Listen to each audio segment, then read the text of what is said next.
welcome to the Energy Question with David Blackmon. I'm your host, David Blackmon, and my special guest today is a longtime friend, Gifford Briggs, who I first met probably, Gifford, 25 years ago. Gifford is the son of Don Briggs, and they both ran the Louisiana Oil and Gas Association, which I've always felt was the most effective state-based trade association in the country. For many years, and Gifford has more recently become the regional director for the biggest oil and gas industry trade association, the American Petroleum Institute, API, which is based in Washington. But Gifford has the lucky experience to be based in Tallahassee, Florida. Tell us about how beautiful that place is, Gifford. Yeah, Tallahassee is great. I was just saying that the headquarters based in DC in a jungle up there, and I get to live in beautiful, sunshiny Florida and in Tallahassee and the land of the free and home of the brave down here. So Yeah. hey, you've got the Texas signs up behind you, so we're kindred Yeah. spirits. You've got cowboys and we've got beaches. And But alligators. We both have we've got lots alligators, of actually. Yeah. alligators, and we might have bigger snakes than y'all do, at least down in the Everglades. But we both have freedom, and that's a great thing. So Yes, sir. Yes, sir. And our industry is a big reason why we all enjoy that freedom, isn't it? absolutely. Listen, man, before we get into the Q&A, tell folks what your role is at API and how you ended up there. What was the path you took over there? Yeah, sure. So I'm the Gulf Coast Region Director, which means I do state governmental affairs in the Gulf Coast region for API. I cover 5 states: Arkansas, Louisiana, Mississippi, Alabama, and Florida. I joined API in 2020. Prior to me joining, API was our state government affairs program was state-based. And so there were state petroleum councils in about 30 states. And as the industry's evolved, the issues have taken on more of a regional approach. So what's happening in Louisiana bleeds over to Mississippi, and so the organization felt it was better to have a few regions that were able to really look at the issues and how they apply across states and come up with solutions and plans to tackle those issues across the entire region. And so I had a friend of mine that shared this opportunity that API was moving, and they were looking for a Gulf Coast region director.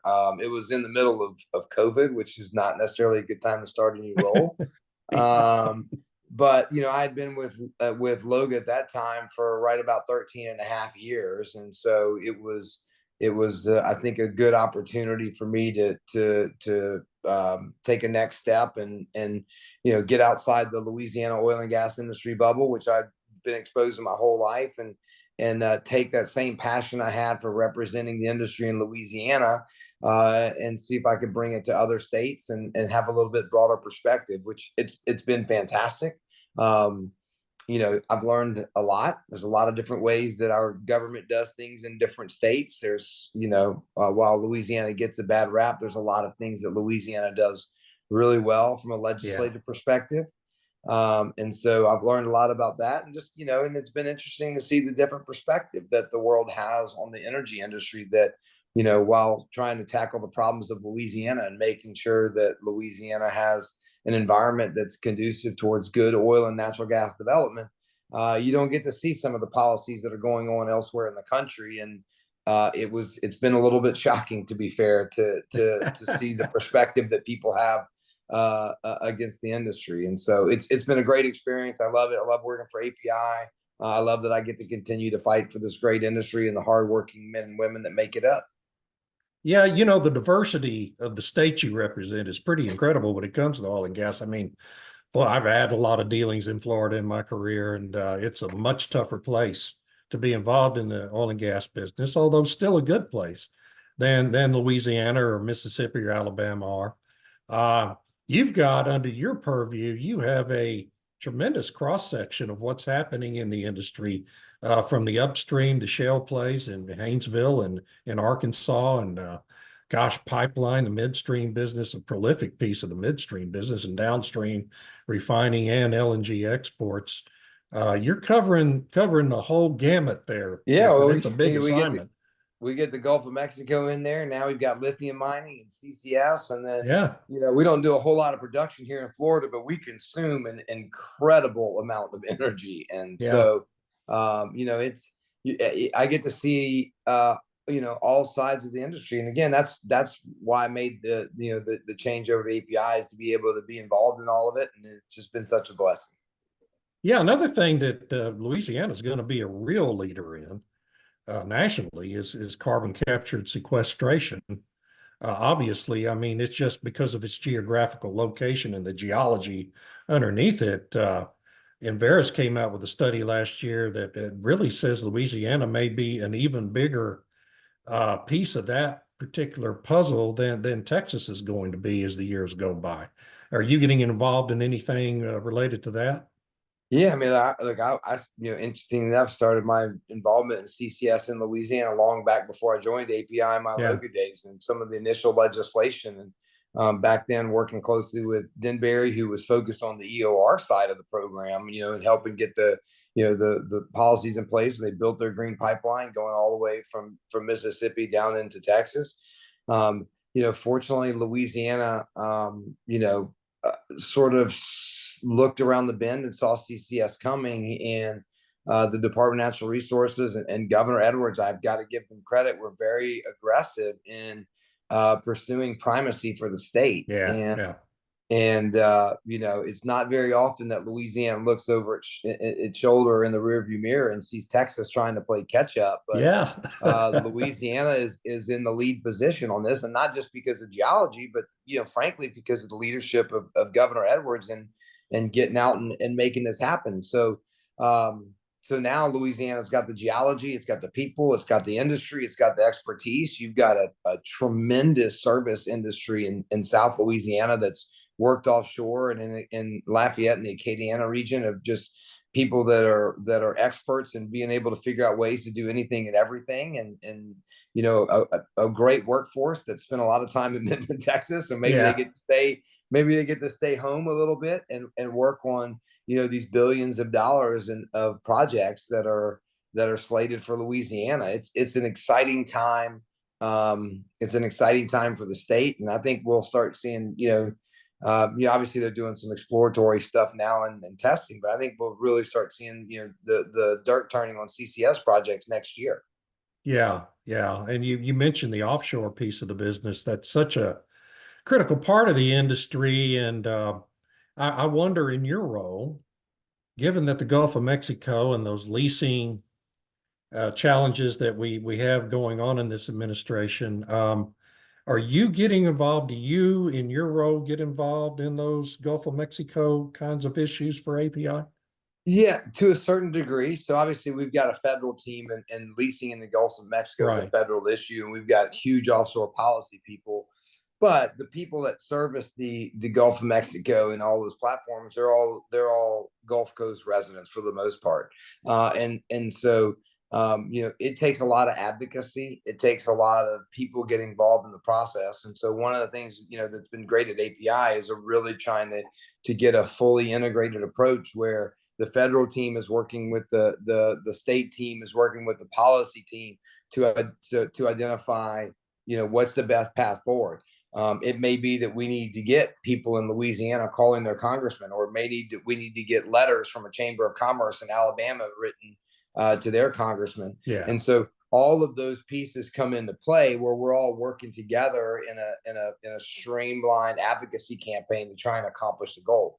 The campaign that we did for offshore to try to move forward with a 5-year program and get the lease sales moving forward was a perfect example, isn't it? And again, it extends beyond the Gulf Coast, because while there's a lot of focus on leasing in the Gulf of Mexico, there's been on leasing across the country on federal lands, and the attacks are elsewhere. So it's been a really an integrated approach that we've taken, and where there's an opportunity for me to fit in, then I do it.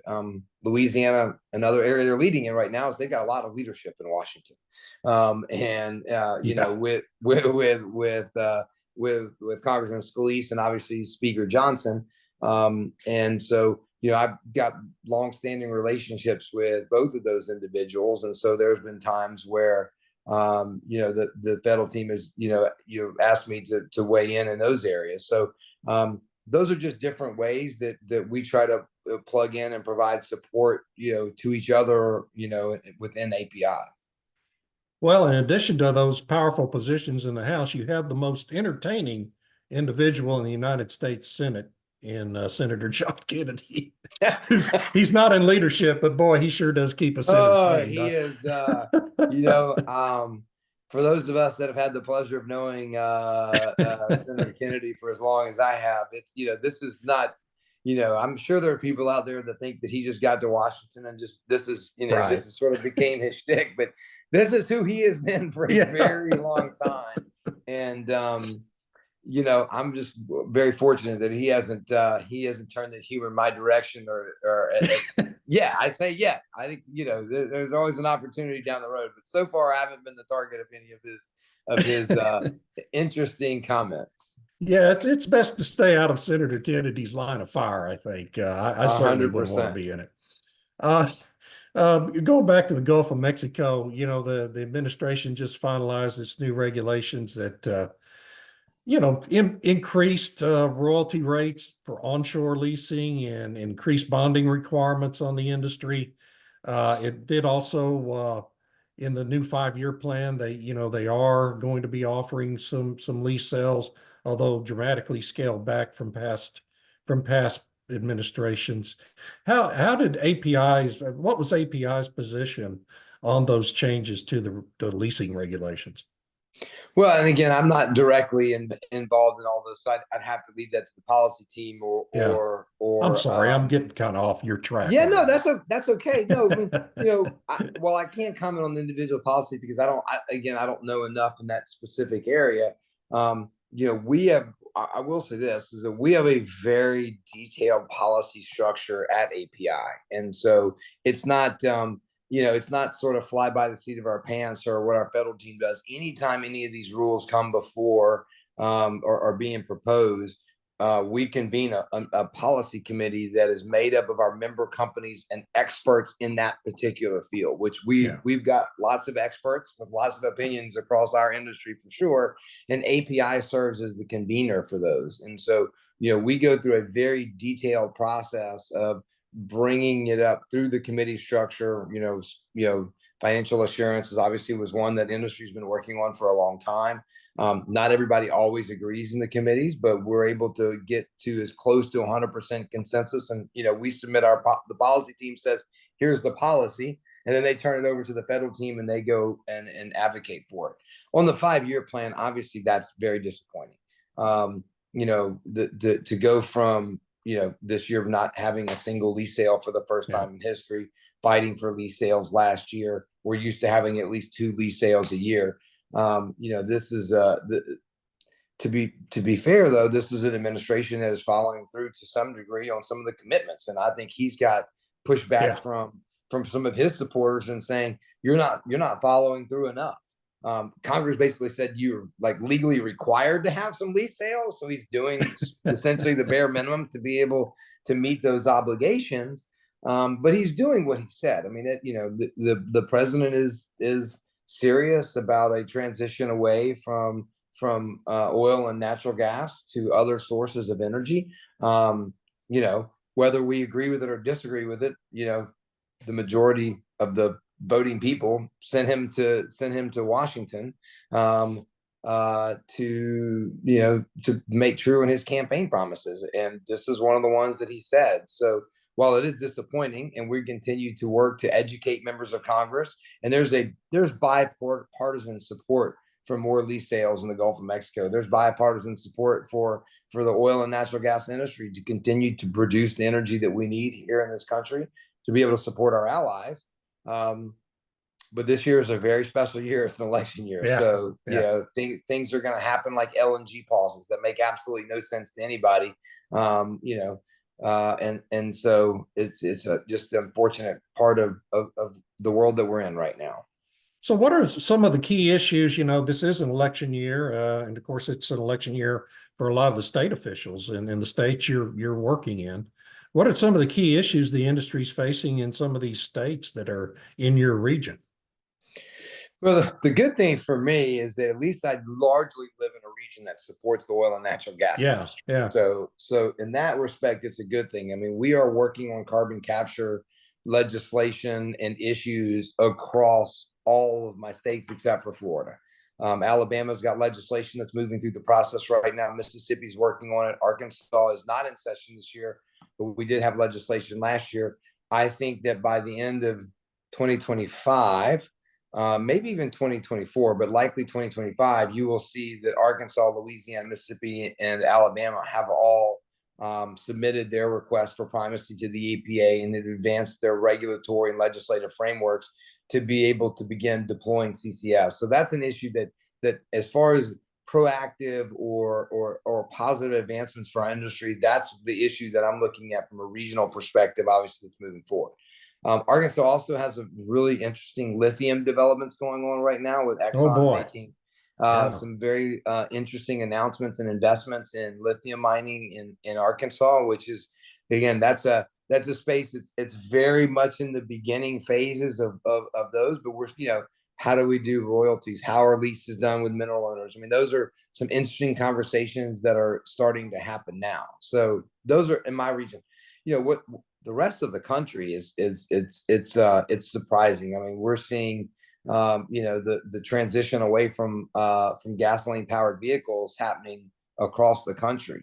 You see it in California, Northeast, where they've set these arbitrary dates of 2030 or 2035 to start limiting the percentage of vehicles that can be sold.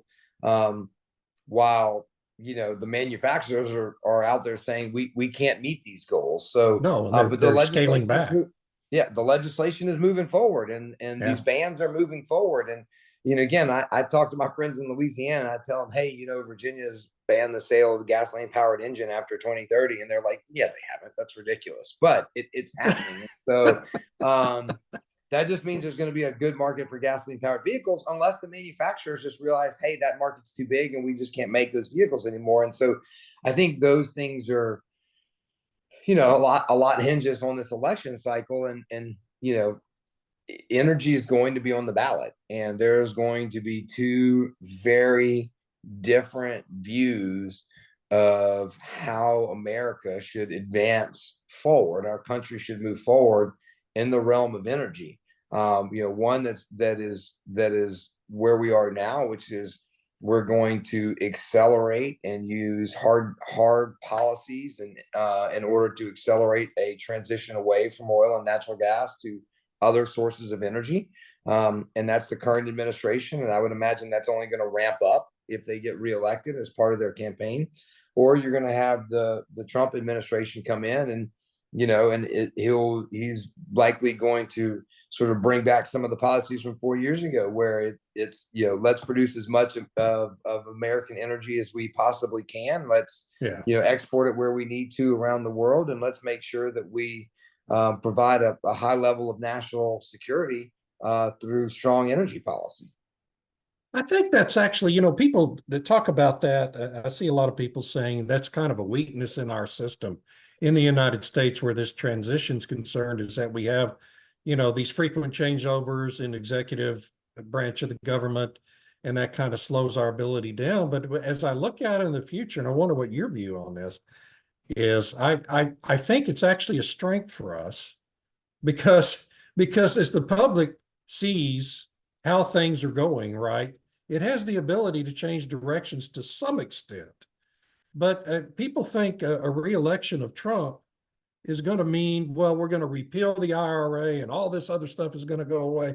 So much of that is just baked into the cake and is not going to get repealed. He'll be able to, do specific things around the margins and do things to encourage more oil and gas exploration.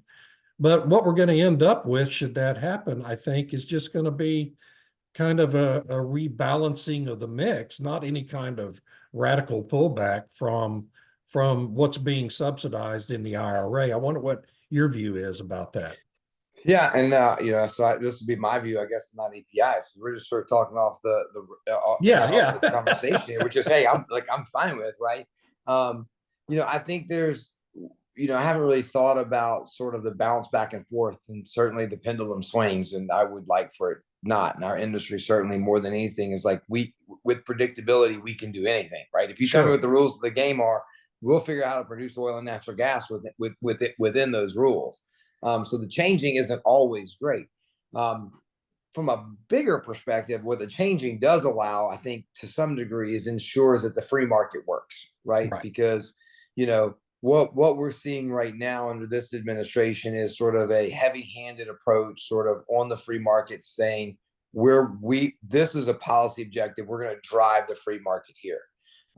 And with a change in administration, the public has a way to voice saying, we don't like the direction that you're forcing the market to go. We're going to go another direction. And so over time, I think if the public demands electric vehicles, we're going to see electric vehicles everywhere. I mean, that's just the reality, right? If the public was demanding electric vehicles right now, I'm pretty sure that President Trump would be up on the platform saying, we are going to make sure that we get electric vehicles for everybody, right? We're going to make electric vehicles great again, right? I mean, I think that you could see that, right?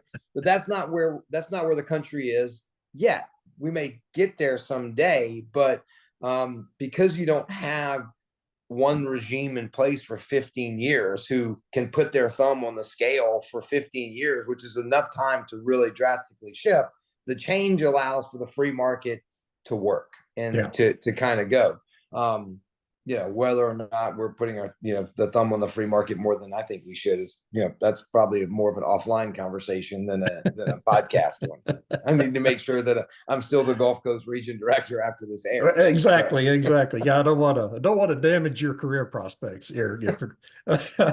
So one thing that, of course, we're coming up on hurricane season, and that's something that definitely will impact you and what you're doing, because the onshore facilities have to get ready, right? All the refineries and even the E&P operations that are near the coast have to get ready. I wanted to give you a chance to kind of talk about the kinds of preparations this industry does, because it's so impressive to me.